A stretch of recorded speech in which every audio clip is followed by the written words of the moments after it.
Muy buenos días, Iglesia del Señor. Dice así la palabra suya en la segunda epístola del apóstol Pedro.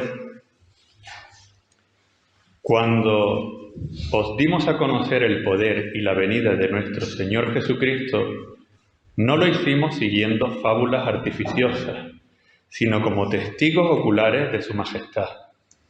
Pues cuando Él recibió de Dios Padre honra y gloria, le fue enviada desde la magnífica gloria una voz que decía: «Este es mi Hijo amado, en el cual me complazco». Y nosotros oímos esta voz enviada del cielo cuando estábamos con Él en el Monte Santo.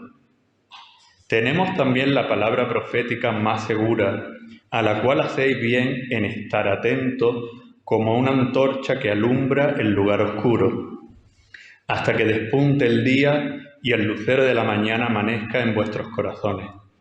Pero ante todo, entended que ninguna profecía de la Escritura es de interpretación privada, porque nunca la profecía ha tenido su origen en la voluntad humana, sino que los santos hombres hablaron de parte de Dios, inspirados por el Espíritu Santo. Amén.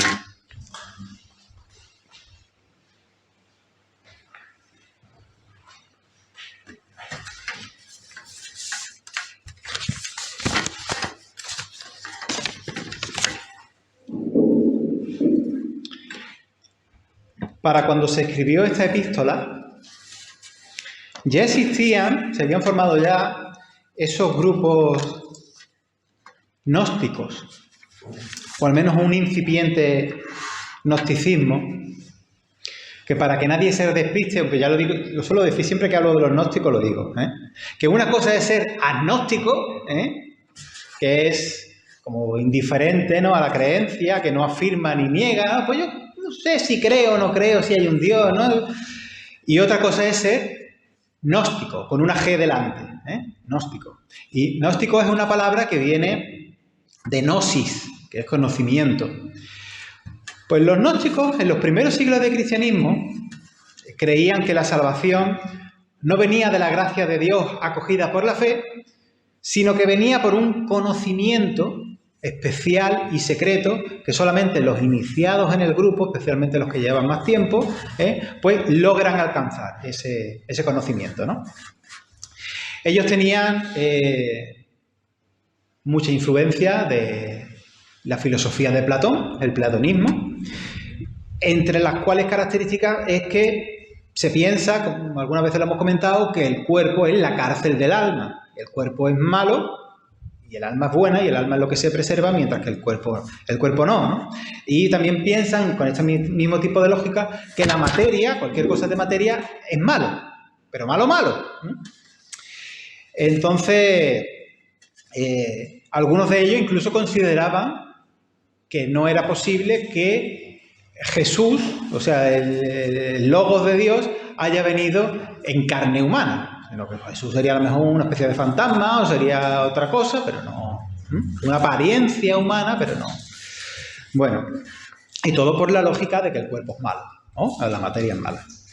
Bueno, pues con unas ideas más platónicas que cristianas, eran iluminados en su forma de vivir las cosas, un poquito frikis, ¿no? Y también confiaban en sus especulaciones que consideraban revelación. Bueno, pues frente a esto, la tradición apostólica y canónica, como el pasaje de hoy, destaca que nuestra fe no está fundamentada en especulaciones o en suposiciones, una gnosis, que nada más que van a tener unos pocos privilegiados que alcanzan, sino que es más sencillo que eso, y que tiene un fundamento histórico, de unos hechos que pudieron ser vistos, unos hechos que pudieron ser vividos por la gente que estaba allí y que pudieron ser de hecho palpados, ¿no? No hemos recurrido a fábulas ingeniosas, o a doctrinas de experiencias subjetivas, como tantas hay hoy también, incluso dentro de algunas corrientes cristianas actuales, sino que hay un testimonio que fue, como digo, como he dicho antes, compartido, que fue vivido por muchas personas, de unos hechos que acontecieron. Y esos hechos que acontecieron son los que se transmiten. Y se transmiten en los Evangelios, se transmiten en el Nuevo Testamento, ya sea con mayor o menor grado de explicación y de teologización o lo que sea, ¿no? Pero eso es lo que se trata de explicar. A veces nosotros, incluso en los estudios bíblicos, que yo lo sé, podemos hablar de un montón de cosas. Podemos hablar de la manera en la que se narran las Escrituras, de las teologizaciones que tenemos en los textos, de las metáforas que hay, porque las hay, ¿no? O las formas narrativas que cumplen, como digo, un sentido más teológico que histórico, muchas veces, ¿no? También. Incluso podemos hablar de la pseudoepigrafía, que es la autoría de un autor, del nombre de un autor que en verdad no es, ¿no? Como esta misma epístola, ¿no? Pero al fin y al cabo, nuestra fe está fundamentada en una enseñanza apostólica de unos hechos que han acontecido en un tal Jesús de Nazaret, ¿no? Al que se pudo escuchar, al que se pudo seguir, al que se pudo tocar. Confiamos en aquellas no pocas personas que estuvieron con él, que le vieron actuar, que le vieron enseñar, que le vieron morir, que tuvieron la experiencia de la resurrección. Aquí en el pasaje se reivindica una enseñanza frente a las especulaciones y las fábulas inventadas. No quiero ser irrespetuoso, pero dentro de algunas corrientes más bien de tipo neopentecostal, pues se divagan y se presentan revelaciones que también son un subjetivismo muy, muy relativo, muy de cada uno, a veces también muy friki, ¿no? Y este texto es importante para la actualidad también, porque vivimos en un mundo todos los días, y todos los días un bombardeo que no se puede comparar a ninguna época anterior, ¿eh? Vivimos en un mundo saturado de relatos, de información y de cosas que a lo mejor, pues, ¿no? De todo tipo, ¿eh? Y por las redes sociales, pues, en un ratito de estos de TikTok, un ratito de Instagram o de YouTube, te comes 20.000 cosas de todo, ¿no? De los mitos contemporáneos de cosas, de historia, cosas interesantes realmente también, cosas buenas también, pero todo mezclado, ¿no? Tenemos de todo, hasta nuevas religiones o religiones nuevas que no son tan nuevas, que son viejas, pero pasadas por la brown milipime, molía y con algunos ingredientes más digeribles, ¿no? Millones de teorías de la conspiración, que entre los millones de teorías de la conspiración, algunas son verdad, ¿eh? Pero otras tantas no. O filosofías cutres a punta pala, y también hay filosofías buenas, está todo ahí, ¿no? Promesas espirituales alternativas, muchas supuestamente también cristianas. Está todo petadísimo de historia, ¿eh?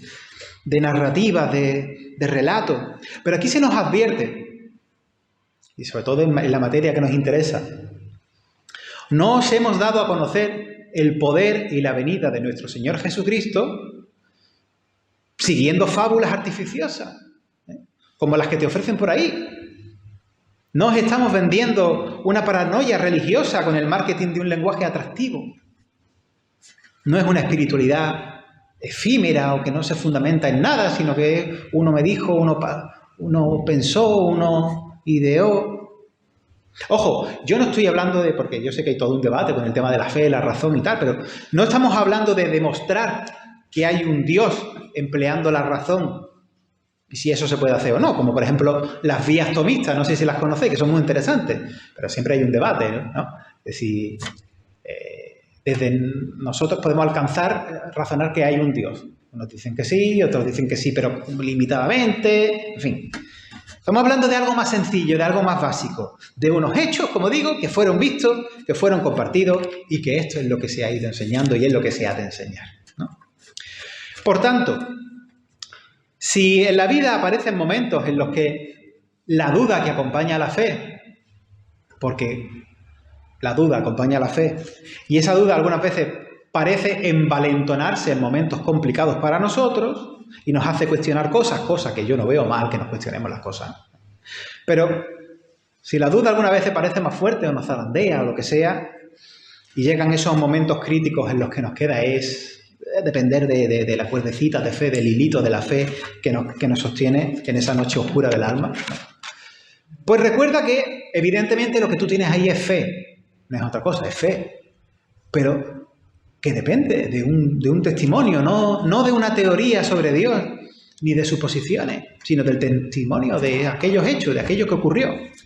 Que no es y además aquello que ocurrió no es una elaboración tardía, como decían los académicos de los años 60, que todavía a día de hoy tienen sus fans, y dentro de ellos hay gente que son excelentes, pero bueno.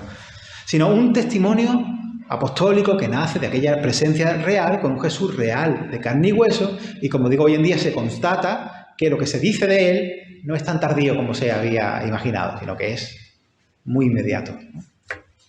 En el tiempo, me refiero.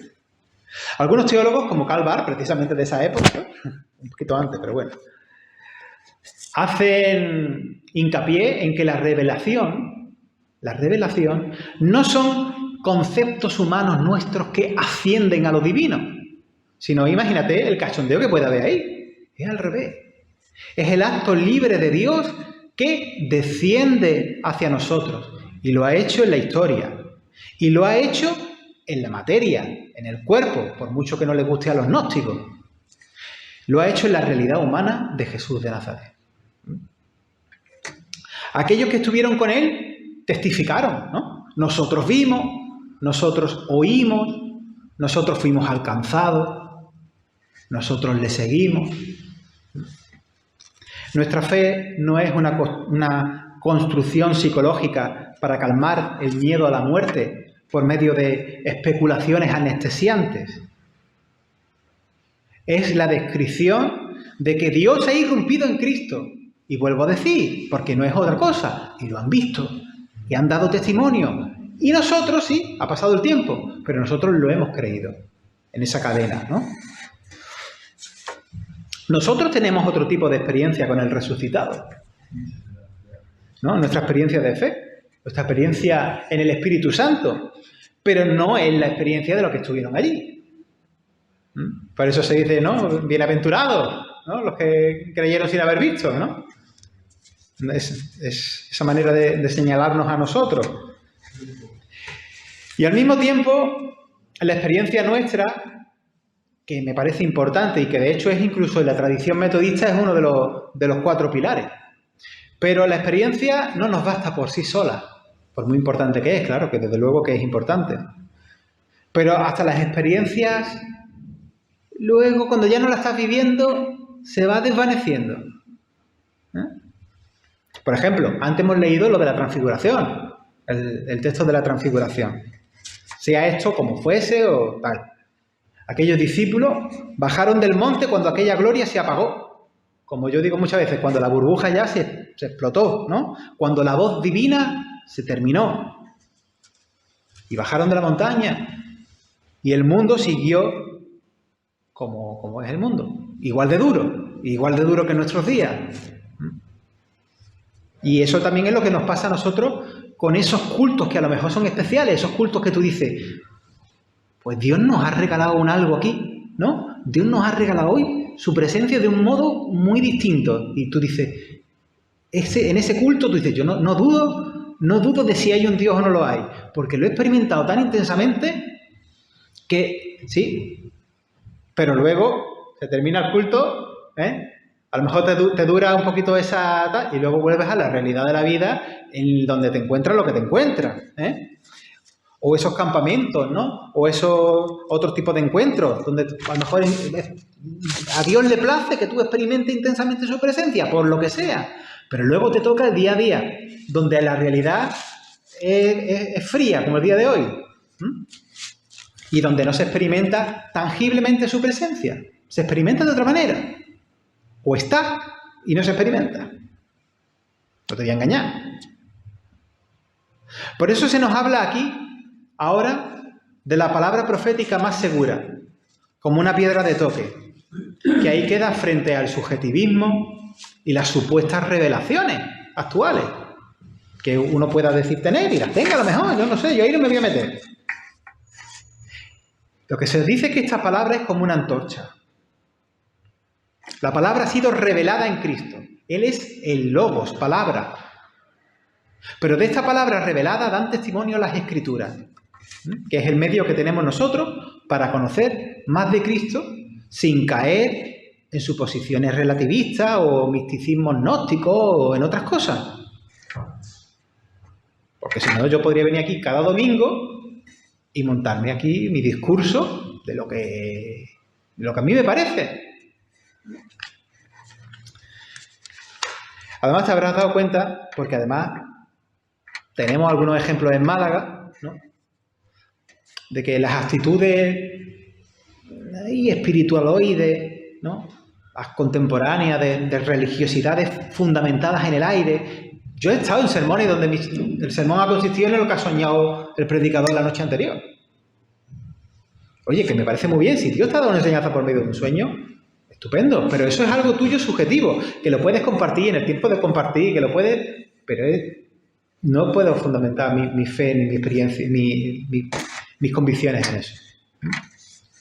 Y a veces, en ese tipo de religiosidades, se suelen acabar teniendo actitudes muy dañinas, porque van variando. Hoy he soñado esto, pero al día siguiente he soñado otra cosa.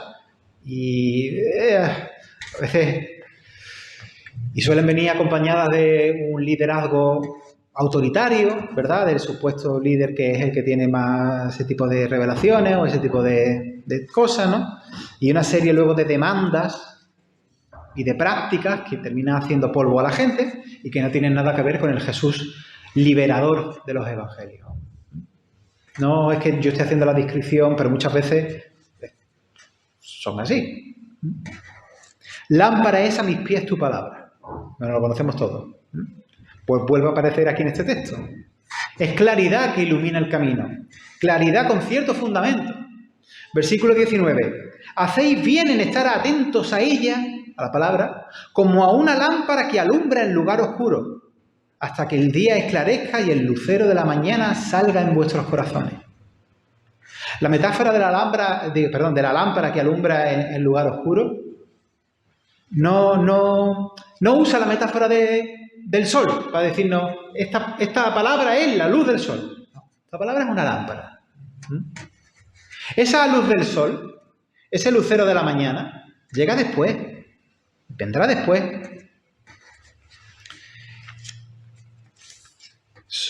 Los que son más bibliólatras, idolatría a la Biblia, pues confunden la lámpara con la luz del sol. Pero no se trata de eso. Nuestra fe no nos promete que lo veamos todo ahora. Todavía no estamos en la realidad total del reino de Dios. Estamos en el tiempo de esperanza. El ya pero todavía no famoso. Estamos a medio camino entre la resurrección de Jesús y la consumación final, ¿no?, del reino. Estamos en la cueva todavía.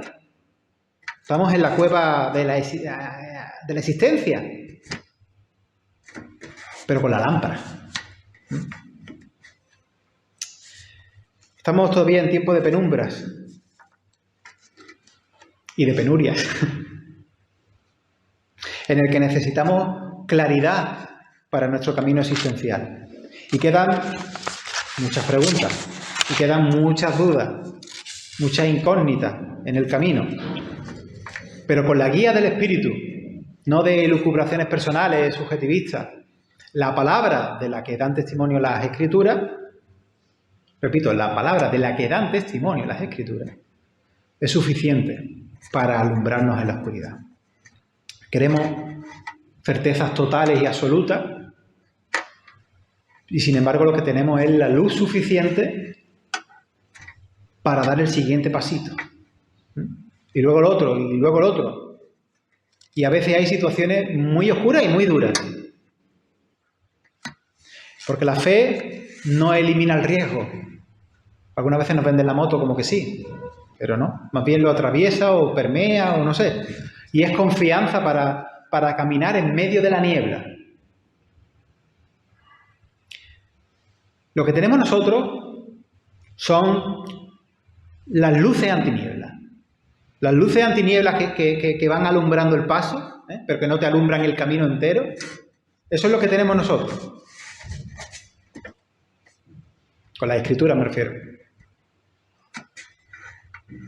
Y el descanso está en que esta palabra viene de Dios. Lo que es palabra de Dios es palabra de Dios. No es profecía traída por voluntad humana a conveniencia, como la de los gnósticos o la de los más, no sé, iluminados hoy en día. No son ecos de nuestros propios deseos religiosos, que mayormente serían egoístas. Yo ya he contado algunas veces esos profetas en otra iglesia de aquí, que le decía a los chavales aquello de tú vas a jugar en el Real Madrid, el Señor me ha dicho que tú vas a jugar en el Real Madrid. Por favor, ¿eh? No es eso. No son nuestros deseos religiosos, y precisamente por eso mismo es luz de Dios. Luz de Dios, lámpara. Luz de Dios que nos anticipa el amanecer del mundo nuevo, de su reino. Luz de Dios que también nos hace claras las cosas, decir, eso no, esto sí. Y ¿qué queréis que os diga? Es luz de Dios. Me pongo un poco también en línea con tu oración antes, Fernando, porque deja ver con muchísima claridad que el panorama presente de las cosas pues dista mucho, está muy lejos de lo que es voluntad de Dios. Pero al mismo tiempo también nos deja ver la gracia de Dios y la esperanza de que Dios ha pronunciado su última palabra, ¿no? Esa palabra definitiva contra el mal, que esa palabra confesamos, declaramos que es Cristo. El Cristo que se ha movido en la historia humana, el Cristo que ha venido en carne.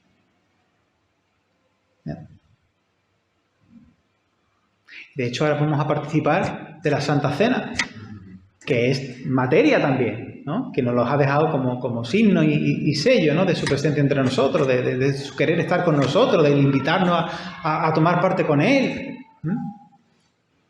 En fin, que a lo mejor a nosotros quizá no nos diga tanto, salvo algunas cuestiones que sí que considero importantes, con tantos relatos que hay hoy en día, pero esto para los gnósticos fue una bofetada, lo que tenemos aquí escrito.